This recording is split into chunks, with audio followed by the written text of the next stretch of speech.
All right. And now it's my pleasure to introduce our panelists for this afternoon. Douglas Fisher, PhD, is Professor and Chair of Educational Leadership at San Diego State University and a leader at Health Sciences High and Middle College. Previously, Doug was an early intervention teacher and elementary school educator. He is the recipient of an International Reading Association William S. Gray Citation of Merit and an Exemplary Leader Award from the Conference on English Leadership of NCTE. And last year, he was inducted into the Reading Hall of Fame. All right, let's see some of those reaction buttons, folks. He's published numerous articles on teaching and learning, as well as numerous books, including the Teacher Clarity Playbook, PLC Plus, there they are, Visible Learning for Literacy, How Leadership Works, How Scaffolding Works, and Teaching Reading. Doug loves being an educator and hopes to share that passion with others. It's also my pleasure to introduce Nancy Frey. Nancy Frey, PhD, is a professor in educational leadership at San Diego State and a teacher leader at Health Sciences High and Middle College. She's a member of the International Literacy Association's Literacy Research Panel. Her published titles include Visible Learning and Literacy, This is Balanced Literacy, Removing Labels, Rebound, the Social Emotional Learning Playbook, and Onboarding Teachers. Nancy is a credentialed special educator, reading specialist, and administrator in California, and learns from teachers and students every day. Thank you both for being here. I will now turn it over to you. Awesome, thank you. And I love those reaction buttons, Nancy. It's super fun to watch them go floating past my screen. But Doug, doesn't it seem that Zoom should really come up with one of those reaction buttons that's a balloon? If we're going to have floating things, shouldn't there be a balloon? That's only because you watched it last night and the balloon was in it. Exactly. Well, and I'm so excited to be able to have the opportunity to talk about this. Doug and I have spent lots of time being able to get feedback, insights, and so on, both at the school where we are, as well as other schools around the country, around those leadership aspects around professional learning communities and how very important they are.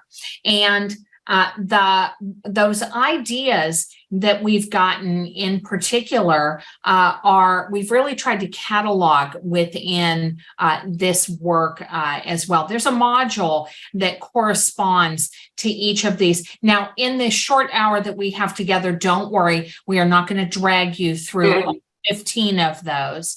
But I'd like to give you a moment just to be able to sort of glance at those. I'll be quiet.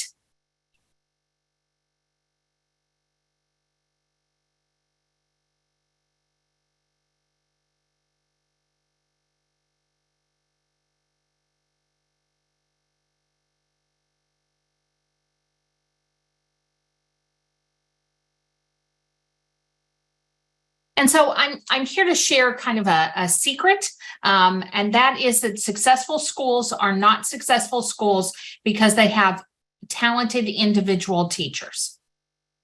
That's not why successful schools are successful. And in fact, that's one of the ideas I think that sort of persists is, hey, if we can just hire the right teachers that are so talented instructionally, we'll be able to solve all of that. But if you look at the work that Michael Fullen and Andy Hargreaves have done around professional capital in schools, this is what is the secret ingredient, the secret sauce around all of that. It's a combination of the social capital. In other words, what are the network of trusting relationships that are happening within the school? But that's also paired with that human capital. In other words, that technical skills. Those technical skills, being able to do phenomenal instruction, are of course important, but the social capital is what helps to spread that innovation. And then the third ingredient around that's decisional capital. In other words, making sure that those teams are equipped with the opportunities to make decisions, to make judgments in order to drive their own learning. Now, we'll touch on a couple of these ideas today. Let's take a look at that first one. And here's the first idea. Not everything works. Not everything works, but we can learn from what doesn't work in professional learning communities. That's really the content of that first module. And so here are things that we know don't work and things that do work. So let's start with the facts for all of this. Certainly, professional learning communities are not new. We can trace their origins back to the 1960s and 1970s. Doug and I are both big fans of Shirley Ward as one of the major thought leaders around professional learning communities. And this was back during a time when the whole idea of teachers being able to get together to be able to talk about their practice was not common at all. Now, there have been lots of different permutations of professional learning communities, but one of the findings has been, and perhaps you have been a victim of this as well, and that is that they don't always deliver on their promise, that there may be some structures in place that allow for teams to be able to meet together, but what happens in the teams tends to have a bit of a drift for that. However, having said that, really strongly functioning professional learning community teams can really improve student learning. But what it requires is perhaps for us to be able to think about how we can color outside of the lines. Doug and I have a theory that one of the things that they don't teach in teacher preparation, because it's such a crowded schedule anyway, is how to work with other adults. So young teachers come into the field and they sort of inherit whatever something that has been called professional learning communities is at their first site. And it perpetuates, in some cases, some ineffective practices. It also helps to keep some ideas going that perhaps aren't going. For example, you don't have to have a SMART goal for the professional learning community to be successful. As well, course alike or grade level teams are not the only way to be able to structure learning communities. There are lots of different ways to be able to do that. We also are concerned at times that response to intervention or multi-tiered systems of support end up getting tangled perhaps a bit too much in some professional learning communities in this sense. In the sense that when a team is not successful with a certain group of students, that unfortunately MTSS has become the default solution to what it is that you do with students. And another one of those misconceptions that we would like to address there is it's not just combative formative assessments as being the only way to be able to talk about evidence. So let's take a look at how it is that teams talk when they come together. So Nancy, before you do that, I was just thinking about, I don't think I've told you this, but a principal contacted me a few weeks ago for the opening of school, said that they had a consultant come talk to them about PLCs, and they are a group of specialists and singletons at their school. And so the consultant said, well, you have to reorganize your school. And the principal said, but I don't want to reorganize my school. I really like what we do. I really have a rationale for it. And I can't just force people to teach things they're not credentialed to teach. That's not a wise recommendation. So I really appreciate you saying it. One way is to have things in common with people. Now, the pushback is, has become like, well, then they don't talk about data. So we're not saying the teachers don't talk about data on diverse teams with different people who teach different things. They just might not have a common formative assessment. And then, yes, we're seeing this MTSS And one of the worries that we have is if the only solution a team has is to suddenly send kids to intervention or multi-tiered systems of support, they abdicate their responsibility for learning. And we're trying to create collective responsibility for students learning. Anyway, Exactly. we're going to talk about data. So such an interesting study that was done not too long ago. And what these researchers were interested in was finding out about what it was that PLC teams talked about whenever data were presented to them. And so what they did is they followed a number of different teams across a number of different districts for an entire year. And what they tracked were the conversations that happened whenever there was any kind of data presented. And they called their study, "How did that happen?" Teachers' explanations for low test scores. And what they discovered in particular was that 85% of the time that teachers were not able to talk about actions that they could take whenever there were low test scores. And keep in mind that these test scores include not just standards-based kinds of test scores, but things like common formative assessments or end of unit tests and so on. 85% of the time, teachers, when confronted with that, weren't left with action, but instead talked about things, for example, like their students' behavior that was happening. For example, well, he never pays attention. Or in other cases, in being able to talk instead about the mismatch between the assessment that was being given and the student herself. For example, he's an English learner and English learners never do good on this particular test. In other cases, they talked about the student's home life. Well, the reason that she got that low reading score is because they don't read at home. That's the problem. Or in other cases, in being able to speculate instead on either a suspected or identified underlying condition. So, for example, well, I think she's dyslexic. Now, I want to be really clear about this. It isn't because teachers are blaming students, but in the absence of being able to have that decisional capital, those means for being able to take action to be able to address this, then the majority of times they talked about the student's characteristics rather than the 15% of the time when they actually discussed actions. So that's one of the things that we want to make sure happen in those professional learning community teams, that there's that decisional capital and that capacity to be able to take action.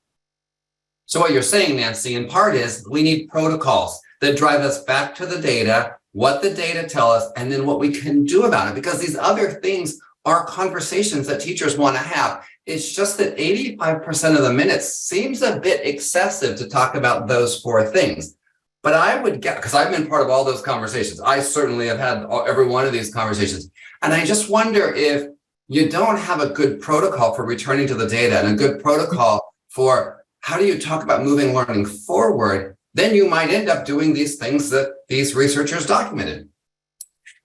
Idea two that we wanted to share tonight is around the next generation of learning communities have to address the barriers that have confronted current efforts. This field continues to learn. We are better at this today than we were a decade ago, 2 decades ago, etc. There are valid barriers that we have to overcome. One of our colleagues says, it isn't collaboration that we're looking for, which I really like. I love it when she says that. Every time she says that, I laugh out loud. We are not just having collaboration, but there is a difference between teaching teams cooperation versus collaboration, not collaboration. Now, when we think about this, cooperative professional learning communities place a value on helping each other. And yes, we do want to help each other.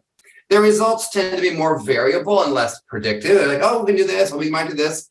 There often is mutual agreement, but they don't progress beyond that point. Let's do this, etc. The group may agree on a topic for their learning community, but they may not move any further than admiring or studying the topic. And they feel good, the desks are pushed together, we have great conversations. They just don't change practice. When you look at collaborative professional learning communities, they operate about shared agreements. This is what we talk about. These are the protocols, these are the tasks, and these are the results.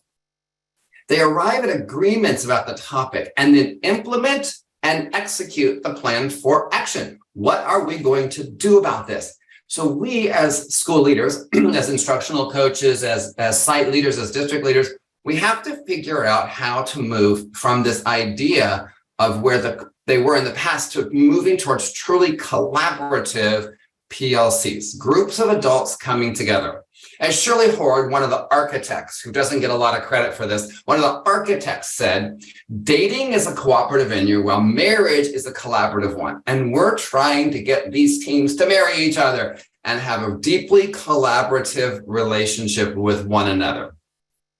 When we say it's just PLCs on a Wednesday meeting, that's not what we're talking about. We're talking about deeper conversations and these commitments. When teachers lack basic background information about best practices for learning community meetings, the processes become the focus, the traditions. These processes begin to decay over time, and the PLC becomes a planning meeting, a gripe session, a staff meeting, and then everything gets called a professional learning community. The question you have to reflect on as a coach, as a support, as a peer, as a leader was, when was the last time faculty had formal training in the purpose and operation of a learning community? Do we just assume they come to us already know how to do this?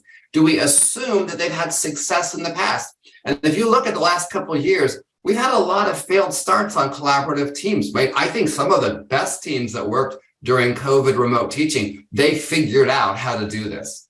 But when they returned to school, many of them kind of lost their ability to have those conversations. So we argue there needs to be a new generation, a new thinking, the next generation of learning communities. And by the way, at some point, we'll think again, or some other group of people will say, what's the next generation? Because this is the ever-growing work we're doing. So we talk about these 5 guiding questions in no particular order. Teams often talk about multiple questions at the same time. What we don't say is, one week you talk about this question, the next week you talk about this question, the next week you talk about this question. So you can read the 5 questions. We're going to talk about the research that informs them. And then we have these cross-cutting values, this idea that every time we meet as a team, we are thinking about our impact on equity. We are thinking about the expectations and do we hold appropriately high expectations? We are thinking about our individual and collective efficacy and how to activate the work of our team. And I want to comment on question 1 before we go a little bit deeper. Now, a lot of people use the question 1, what do we want students to learn, or some variation on that. So a little history lesson. Professional learning communities, the genesis of them predates the standards-based reform movement in the United States.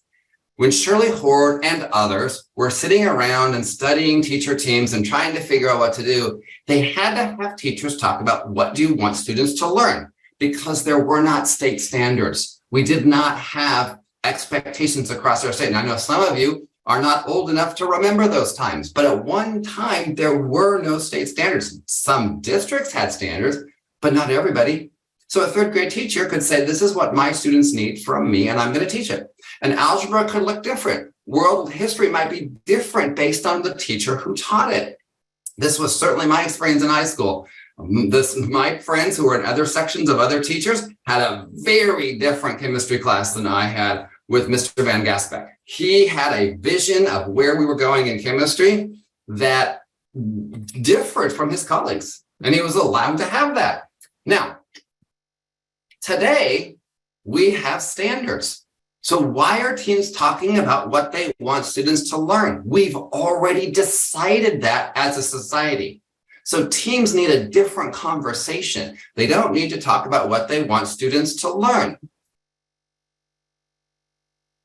Doug, I think you made an interesting point that I wanted to just connect back to. You noted that when we were in, distance and hybrid learning and those sorts of things, a lot of virtual learning, that there were some professional learning communities that really came together and figured things out as a school. And what it is causing me to remember, and again, going back to the original work, is that every school is one professional learning community, that there are teams that function within a single professional learning community, and that the idea behind those professional learning community teams is that they share and spread innovation across the teams. And that brings us to idea number three, around this idea that the quality of the questions can actually drive the discussion, but we've got to have good questions to be able to start with, and that we equip teams with the ability to be able to make decisions in being able to do so. So as Doug noted earlier, we circle around these 5 questions. And once again, reinforcing that you don't need to start at number 1 just because it's the first week that your professional learning community team is going. In fact, we when we talk about playbooks, we always talk about the idea that you use the play for the game that you're in. Just like with a sports coach, you use the play for the game that you're in. And depending on what it is that is driving that professional learning community to be able to learn together, that's your entry point for all of that. But just in talking about them broadly, where are we going? Where are we now? How do we move learning forward, which we'll talk about in just a few minutes? What did we learn today? In other words, how does the team reflect back on their own learning? And always who benefited and who did not. And then, as noted before, those 4 cross-cutting values that should be present in every phase of that team's inquiry or investigation. And now each of these are deeply embedded in the research that's available. So let's talk, Doug, about where the research comes from with these questions.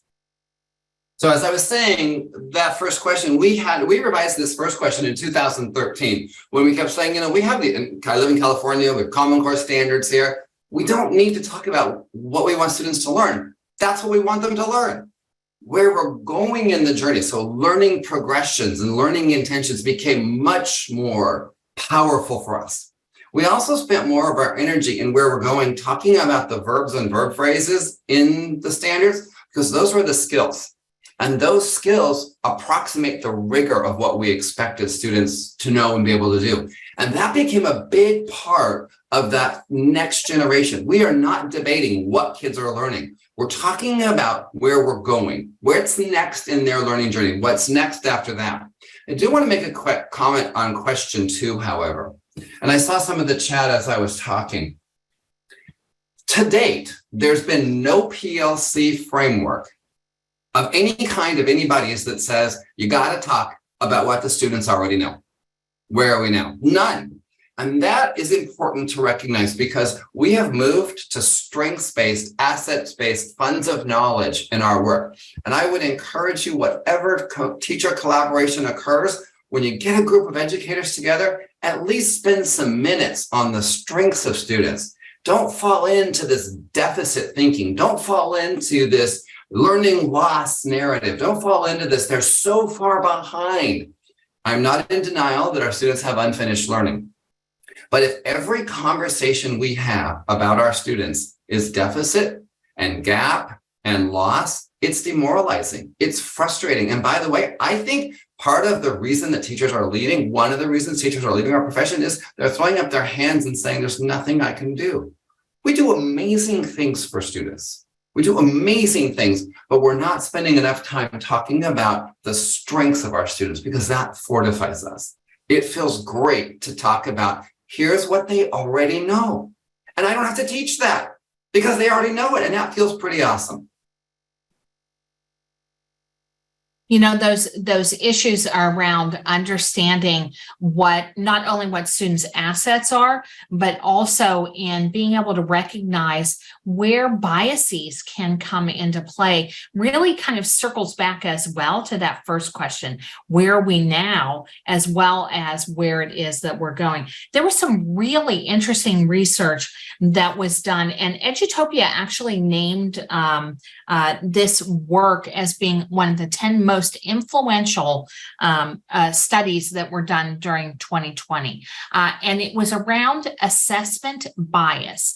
So I'll start with just a little bit of discussion about the biases that assessments are capable of getting us to be able to think about. And all of us, by the way, have to pay attention to these kinds of assessment biases. One is a confirmation bias. We get some assessment data and yep, that's already what it was that we thought. And so I'm cherry picking the data to be able to say, yes, exactly. This further confirms what I already thought. There's also optimism bias and the contrast, which is pessimism bias, right? Mm-hmm. Optimism bias, hey, everything's going to be fine. Pessimism bias, oh my gosh, the sky is falling, right? All of us bring some kind of a perspective to that as well. Here's another one, relying on partial information and believing instead that it is the whole story. When we get assessment information about students, unless we're looking at a whole array of assessments, we're only seeing a glimpse, a piece, a dimension, a snapshot of who that student was. So it's really important that we put up the guardrails in being able to say, here's what this assessment is telling us about that student, but that we are humble enough to be able to say it doesn't represent everything that we need to know about this child. Another kind of bias, the illusion of knowledge, believing that we know more than we do. Those of you who are in a backyard barbecue sometimes have this happen where one of your neighbors who is not in education wants to tell you, here's all the problems with education and why his experience in third grade was perfect, no matter how many decades ago it was, right? The illusion of knowledge. And then finally, one of those, I got a lot of love on that one, right? And then finally, that status quo bias. You know, we just continue to do what it is that we always do. So there are assessment biases that we need to pay attention to as professional learning community teams. There are also implicit biases that we need to be able to pay attention to as well. And this is the study that I was referencing. Really interesting work. What this researcher, David Quinn, did is had over 1,500 teachers that were looking at student work in an online environment. These were not their own students. That's really important to be able to say. These were not their own students. And some of those teachers were given a vague grading scale. Do you believe that this student was above grade level, at grade level, or below grade level? That's a vague kind of scale. Other teachers were given success criteria in the form of a rubric that was much more specific. Now, what they looked at, depending on the treatment group, was student work that was identical. They didn't know that it was identical. That was identical except for a race signaling name that was in there. Here's the second grade example. So you can see they're identical. The only thing that's different is the possibility that the student's race is being signaled. So guess what that researcher found out?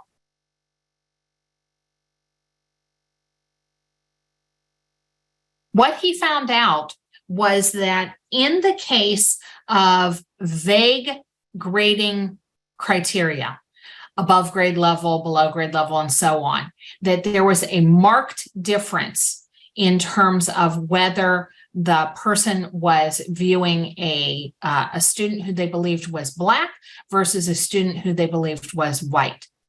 On the other hand, there was no change whenever the grading criteria was really specific using that success criteria. Here's what's also important to note. There was no evidence that teachers were had inherently an implicit racial bias that influenced that. In other words, it was pretty much the same regardless of the group. The only thing that was different was whether they had specific grading criteria or vague grading material. And you can see from the results there, when it was a rubric, when it was that specific success criteria, that the differences virtually disappeared, as opposed to that vague one as well. One of the things that we believe that professional learning community teams are able to accomplish is to be able to say, when it is that we're defining where it is that we're going, that we can be really specific on what success looks like, and we can communicate that.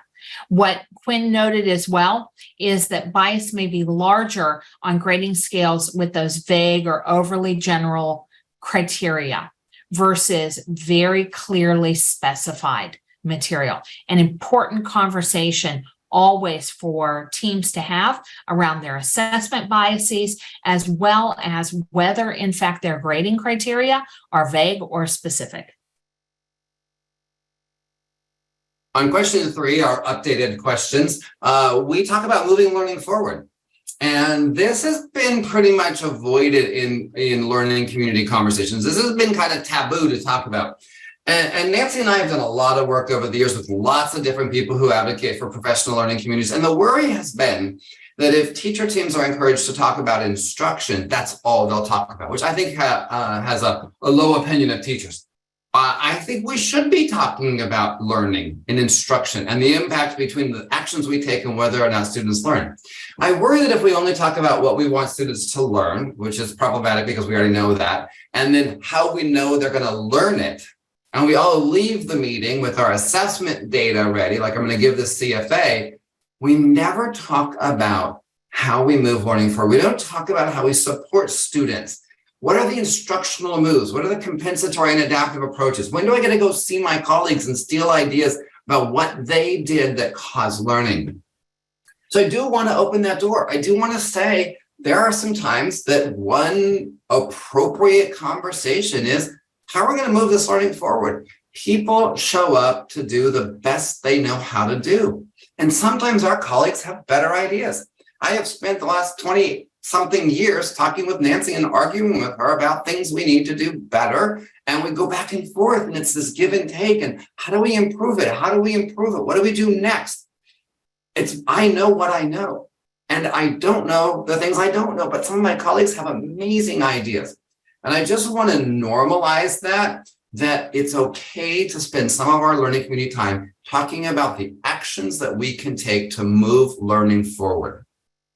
I'm going to show you a clip of a video, a short clip. Oh, sorry, I was talking of a clip of students talking about their learning experiences. A lot of times in class, not really Miss Green's class, because she's awesome, but in all the other classes, a lot of times when we're not getting something. Like there's specific students who learn a little slower and learn different ways. And a lot of times the teachers are mad about that. And they're just like, well, you've done this and we've done this. You should know this by now. And if you don't, you should go join the circus. And it's like, and they're like, if you need help, raise your hand. Well, but you tell me to go join the circus and I need help. But it's like, I just wish teachers sometimes would understand that we don't all learn the same. And if we need help, please don't make us look stupid. I just need help and I want to pass. I really do. I want to learn and I'm here because I want to learn. But I don't want to learn when you're criticizing me for not learning the way you want me to. Pretty powerful to hear from students. I just want to learn. And you know what? I think the teacher that this student is talking about did it the best they knew how, because they weren't allowed to talk about how to move learning forward. They weren't allowed to talk about instruction. And I think what happens is we get to the best we know how. And after that, we're not sure what to do. Now, the comment about go to the circus, not appropriate, but I think it's teachers do the best. And when we get pressed that we don't know how to help this kid, we get frustrated as well. Mm-hmm. Mm-hmm. I think that's a really important point, Doug, is understanding with compassion where we are or where our colleagues are when we're not our best selves, and to understand that it is often a sign that there is a low sense of agency with that particular teacher. I don't know what to do next. I don't know any other thing to do. And so instead, you end up starting to hear and children become victims of comments like that. The fourth question, what did we learn today? I think really resonates as well with a comment that Emily made just a couple of minutes ago. This idea around learning, that the L is supposed to be around the professional learning of the community, not only the learning of the students as well, right? I mean, if we never are able to improve and strengthen our own practices, then we're going to end up teaching the way we taught the first year that we were on our own, right? We certainly expect way more than that from the professionals that help to take care of us as doctors and nurses or our auto technicians, any of those folks. We expect them to be able to continue learning. Why wouldn't we, of course, expect that of ourselves as well? And that ability to be able to reflect on one's practice is an essential part of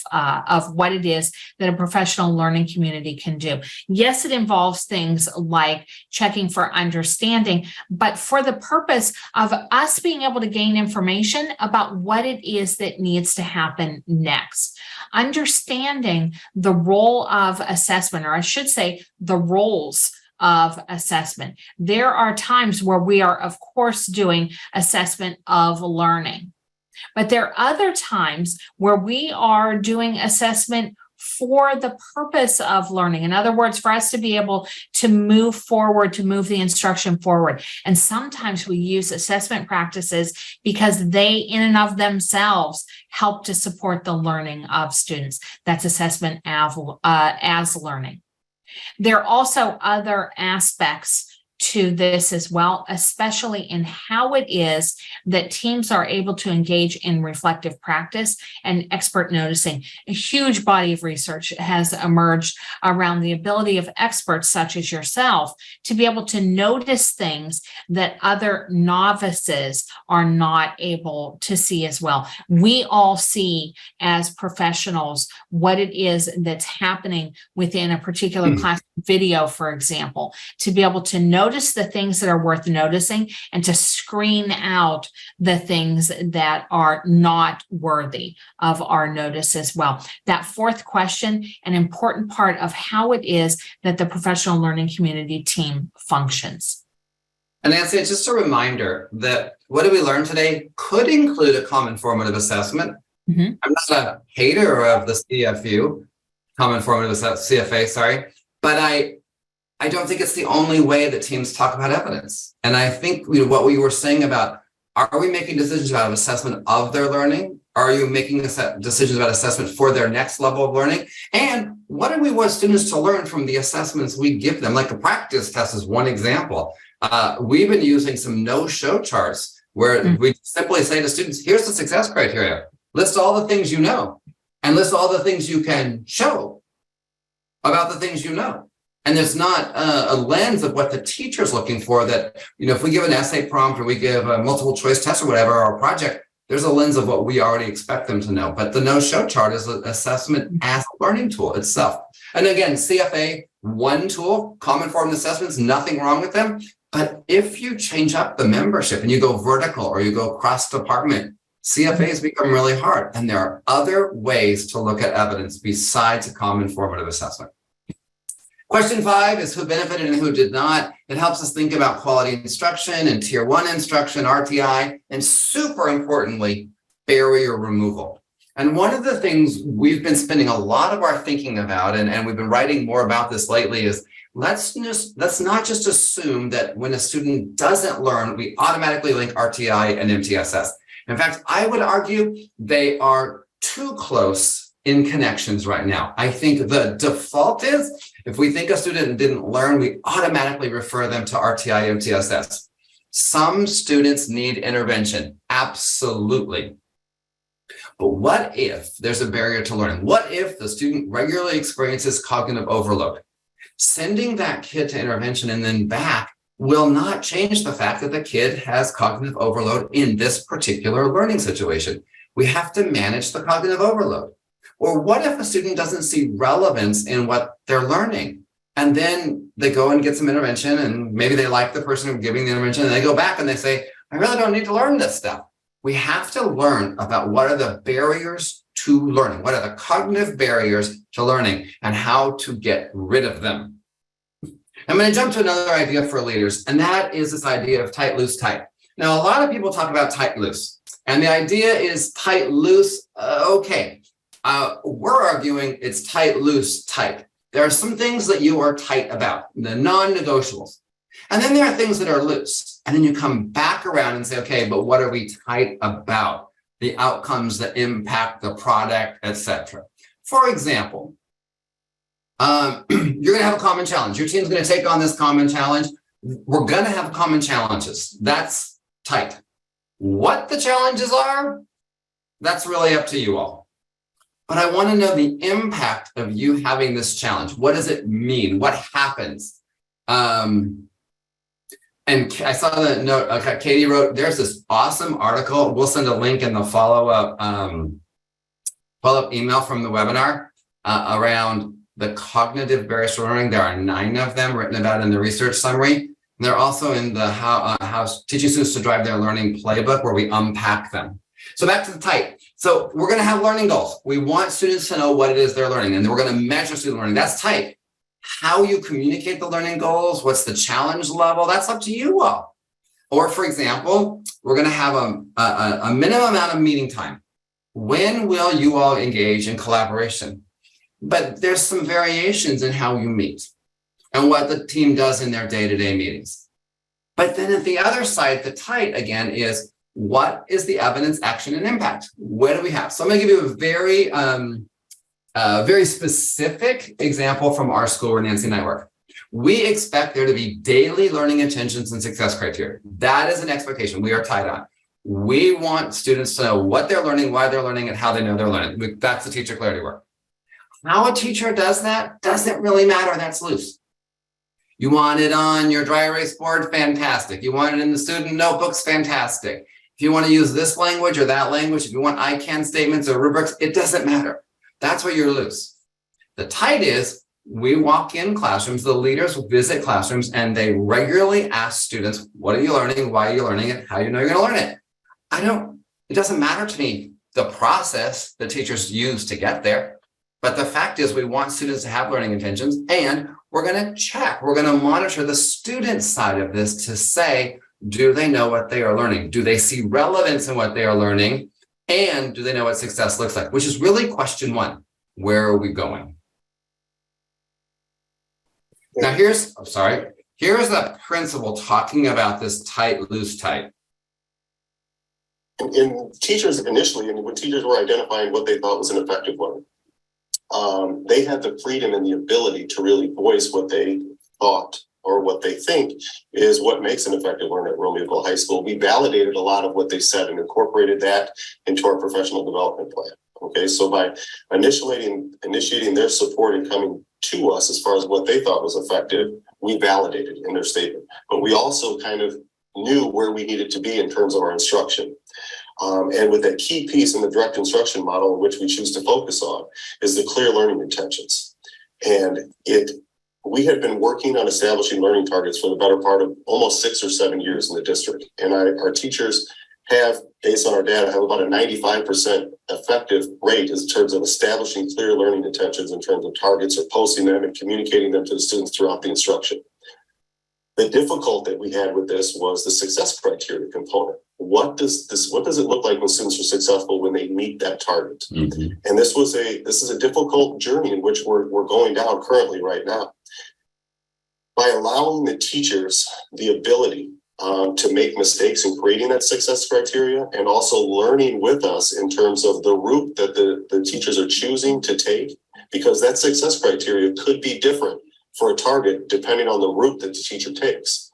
So allowing teachers that autonomy or that ability to really kind of, I don't want to say conjure up what success looks like, but depending on the route that they took in the journey towards that target, it allowed them that autonomy to go through. And sometimes it was wrong.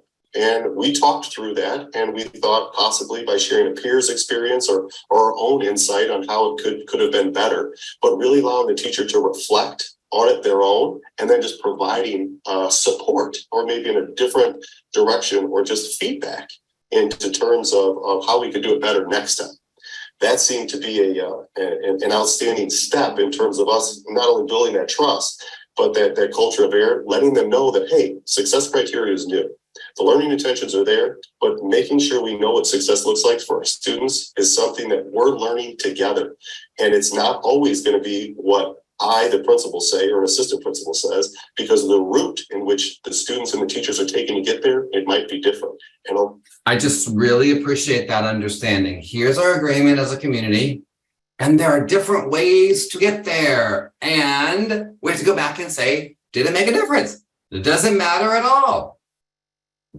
Now, another idea that we've been playing around with for several years in our learning communities is, how do leaders identify trends and develop plans to support educators?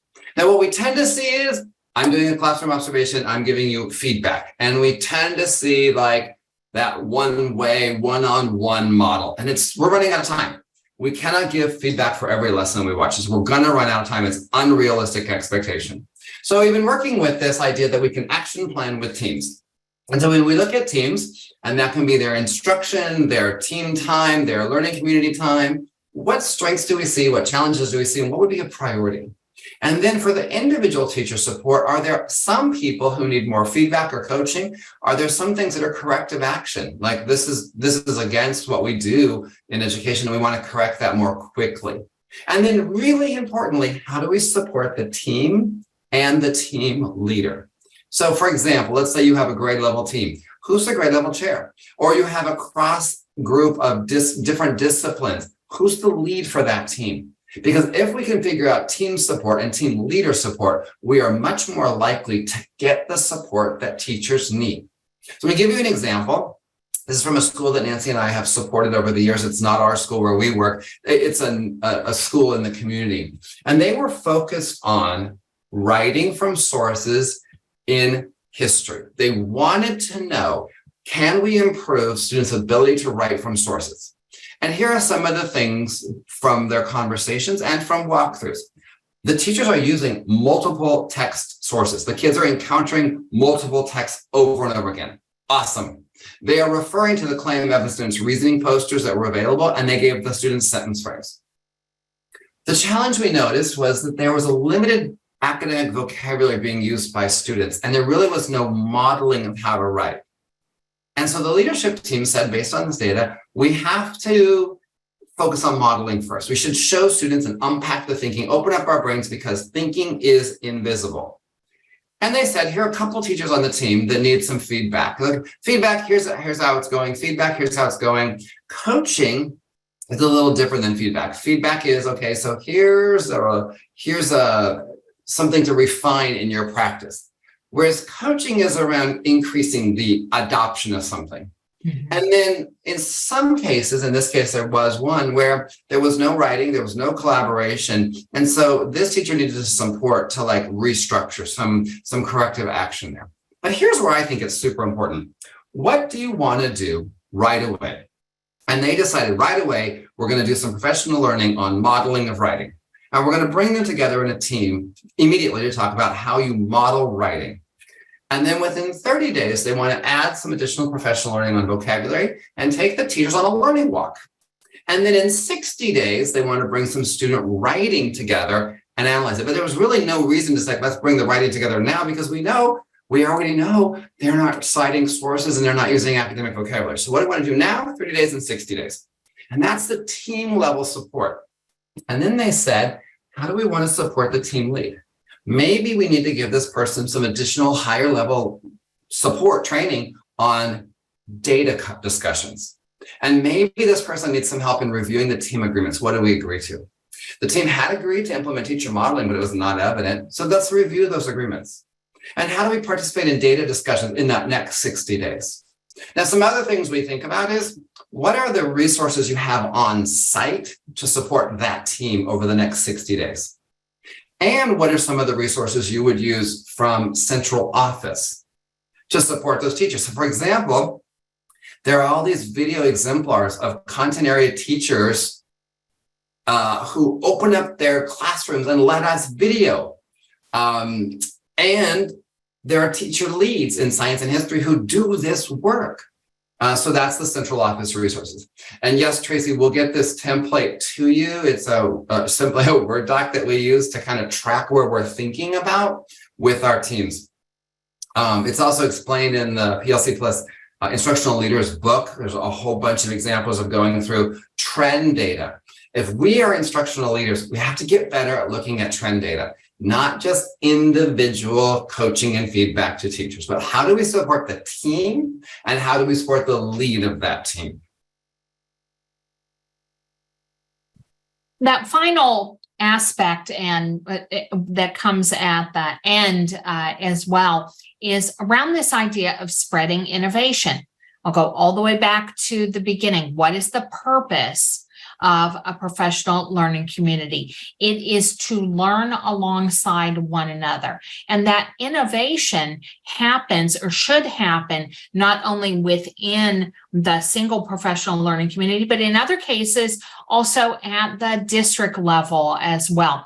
We all have lots of different stakeholders that we are talking to. Depending on your role, your stakeholders might include the families of the students that are in your school, or in other cases, it might be community organizations, or perhaps you are communicating with central office or the superintendent or the school board. We all have lots of different stakeholders, and we want to be able to share and spread that innovation across those stakeholder groups. Now, here's the thing. Stakeholders are not all interested in the exact same thing, nor do they all have influence in the exact same areas as well. If your responsibilities include talking to any one of those stakeholder groups that I mentioned, it is worthwhile to be able to say, not only here's what it is that we're learning as a professional learning community, but to kind of map out what stakeholders are going to have a high degree of interest and a high degree of influence in doing so. I pay attention in particular to that top right-hand quadrant in particular. Who's got lots of influence and lots of interest in this? That's something that I really want to highlight. In other cases, stakeholders for the same topic may have high interest, but not a lot of influence around that. So I want to make sure that I'm keeping them informed of what's going on. Other stakeholders may have a low level of interest and not a lot of influence for all of that. So it's really just at the monitoring level. And for those folks that have a high degree of power, but not necessarily a lot of interest, we need to keep them satisfied as well. The learning that happens in professional learning community teams needs to spread across the entire professional learning community of the school. And what it is that the school learns needs to be further spread to all of the different stakeholders that have different degrees of interest, different degrees of influence in what it is that we're learning about. Being able to lead a professional learning community is more than just putting a schedule together for what's going to happen on Wednesday mornings. When we lead professional learning community teams, we make sure that we learn from one another. And Megan's coming back as we wrap up our time together. Thank you, Nancy. I enjoyed that conversation. Thank you, team, for hanging out with us today. And Megan. Yes. Please, everyone, please join me in thanking our amazing presenters. Doug, Nancy, thank you so much. And thank you to everyone else who has joined us and participated today. Look at the reactions going Look at the love. Yes, there it is. Thank you. Thank you, everyone. Have a wonderful evening, morning, afternoon. Be well and take care. Thank you, Thank you all. everyone. Thank you all.